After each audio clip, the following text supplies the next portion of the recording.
Yes, people, you know the face, you know the name. Aaron here, back again with another video. Shout out to everybody always tuning in, man. Everyone showing love and support. This road to 14K.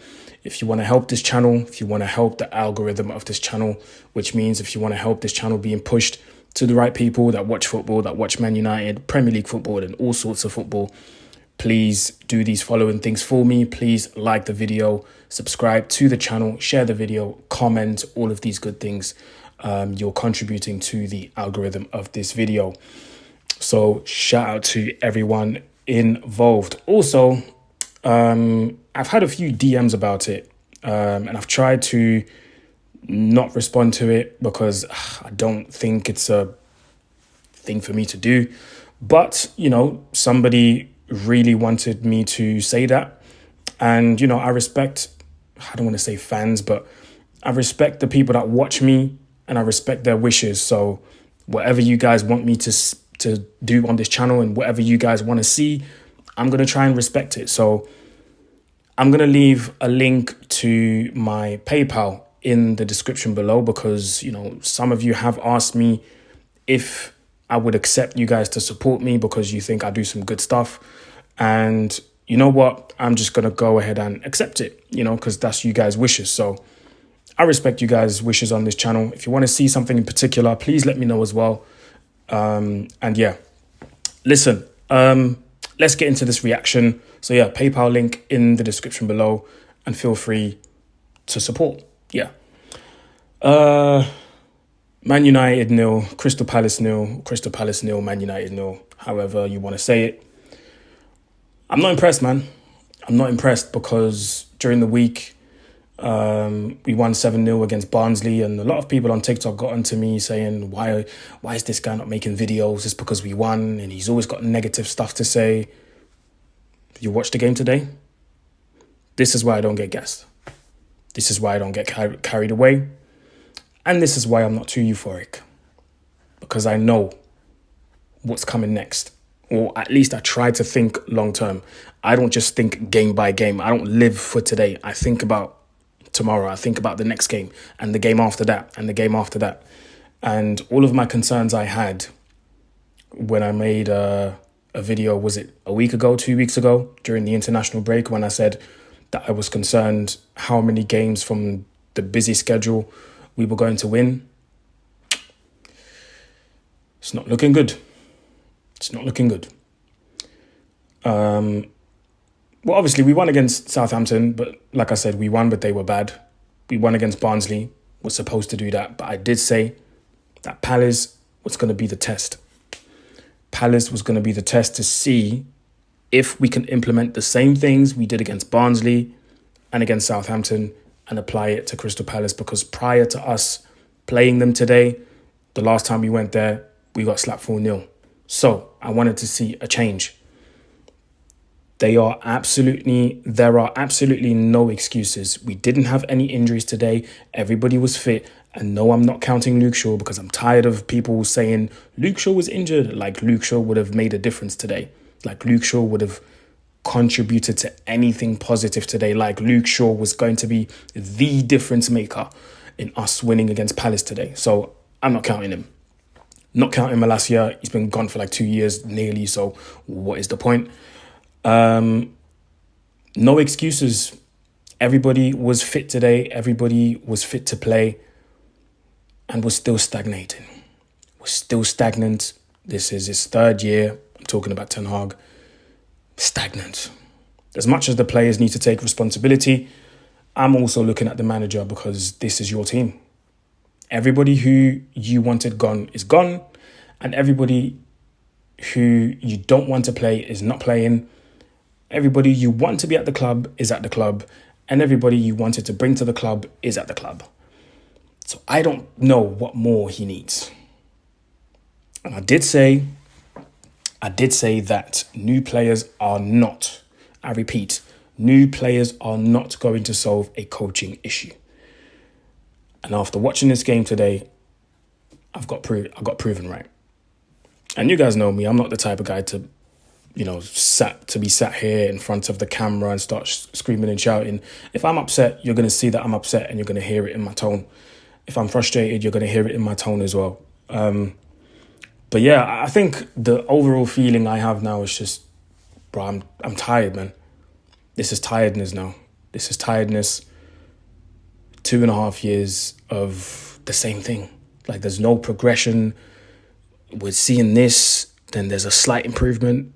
Then we do this again. Then there's another slight improvement. Then we do this. When other teams are getting new managers and you're seeing this, but then you're seeing this. Do you get where I'm coming from? And we're still seeing the same things, man. Still seeing the same things. There were a lot of players that played bad today, but a few of them, and I think the one that sticks out is Bruno Fernandez, probably. But then again, I've been telling you about this version of Bruno Fernandez for nearly 3 years now. I've got nothing against the person. I'm sure as a person he's wonderful. He's a good person, but as a footballer, he lacks the basic fundamentals. Doesn't know how to dribble, doesn't know how to pass correctly, is very erratic, very desperate sometimes with what people call Hollywood balls. He does that all the time. It's just that the difference is sometimes it comes off. More often than not, it comes off as an assist or a goal. So it overshadows his overall performance. And today, it didn't. So we saw the usual Bruno Fernandes. Desperate, not patient, wants to spam every cross. I absolutely despise when he gets the ball from a throw-in and he just hoofs it to the other side of the pitch, not knowing who's there, not knowing that, hey, maybe the opponent can intercept it and then go on a counter-attack. Like, he has no awareness whatsoever, and that absolutely irks my soul. As somebody who cares about players taking care of their passes, as somebody who likes to see footballers being neat with their passes, when I see that, bro. He done it a couple of times today, yeah. And I think the second or the third time he done it, bro. I'm laughing, but I'm being serious. Please, take what I'm saying very serious, yeah. I'm just trying to laugh it off. I promise you, when he did that, I was this close to throwing my phone against the wall, bruv. Like, oh my days, like when he does that, I literally just I would love to ask him, why are you doing this? Who are you playing the ball to? Because I'm watching you and you're not scanning the other side of the pitch to see who's there before you receive the ball from a throw-in and then for you to spam it to the other side. Like, you're not checking over your shoulder to see who's there. You're just doing it because you're in a congested area. People are pressing you, and the one way you can get out of that situation, because remember, he can't dribble, he can't get out of tight spaces, so that's the only option. It absolutely irks my soul when I see that. Up front, it's true that we had chances, yes. Were they clear-cut chances? No, I don't think so. And I did tweet at halftime because we had possession, but having possession doesn't mean you're dominant. And I remember I did tweet we were dominant, but looking back, I'm thinking, were we really? Nah, not really. We dominated possession, yes, but were we really like dominant, imposing ourselves? Nah, I don't think so.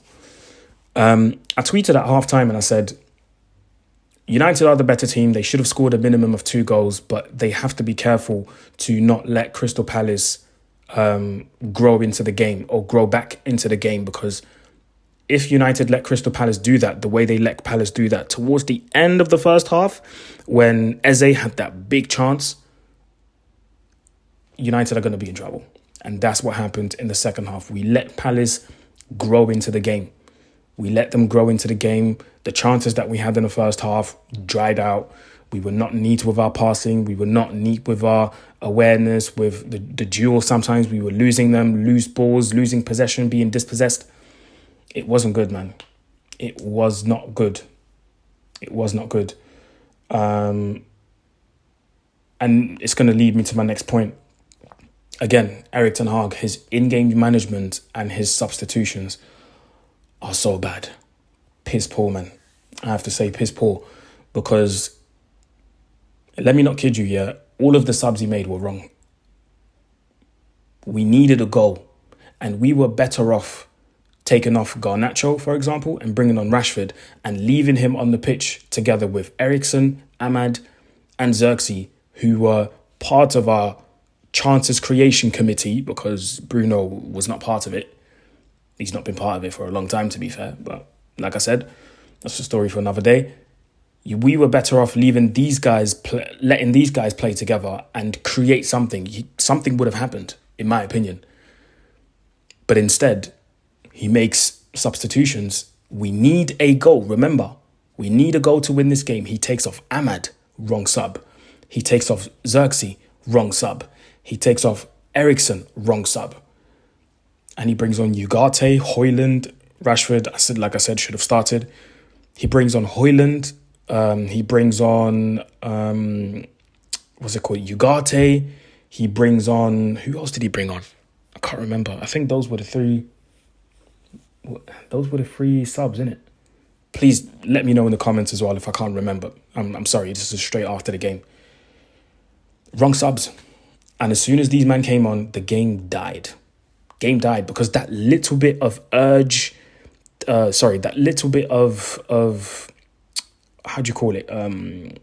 Urgency, that little bit of urgency that we had when those players that I just named were on the pitch before they were taken off, it was there. Eriksen fizzing the ball through Palace's midfield. Ahmad taking on his man.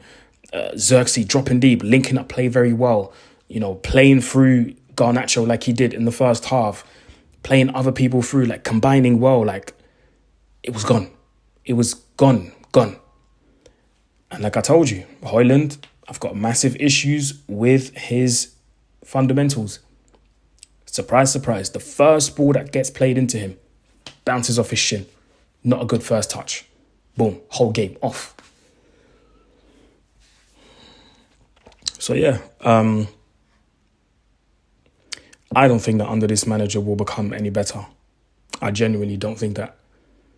It's going to be the same. I mean, we'll be pumped up for games. Cool. We'll support the team the way we can. But are there really going to be any changes? I don't believe so. I think it's going to be the same of what we've been seeing for the past 2.5 years. So no real change for me. And this is going to carry on until we buck another team that has a half-decent setup and has prolific forwards and, we concede goals again. And that statement that a lot of people use, which says, you don't have to have good players to play well against Manchester United, that statement couldn't be any truer than we've seen today. Today was the perfect representation of that. If Palace had, I can't really say better players because they have good players. If they had just buried those two chances, Eze in the first half and Eze, ironically, in the second half as well, we lose that game. So, no, you don't need good players to play well against Man United. It's just that sometimes we come up against very bad teams and we win. Southampton, Barnsley. But then we come up against a half-decent setup. Half-decent. That's all it takes for Man United to, come up against the roadblock. So, yeah. I don't believe it's going to change, man. We've got Twente in the Europa League on Wednesday. I'm not confident for that. It's definitely 2 points lost and 1 point gained for Palace because, this was the perfect opportunity for us to maybe put the nail in the coffin, win a game and, potentially Glasner being sacked or, being in the hot seat because they've not started the season well. And it just so happens they had to buck Manchester United and win and gain a point. It always happens. This team hasn't done this team for X amount. This team hasn't done this thing for X amount of games. They come up against Man United and they do it. But anyway, I think I'm out of it, man. Make sure you like, share, comment, subscribe. Big up the guy that messaged me on Instagram and that said that, bro, you should put your PayPal link in your description box below so that people can support you. I didn't want to do it at first, but shout out to you because, you talked to me. We had a good chat. I called you, actually. We had a good chat on the phone. And, shout out to you. You live in the States. You know who you are.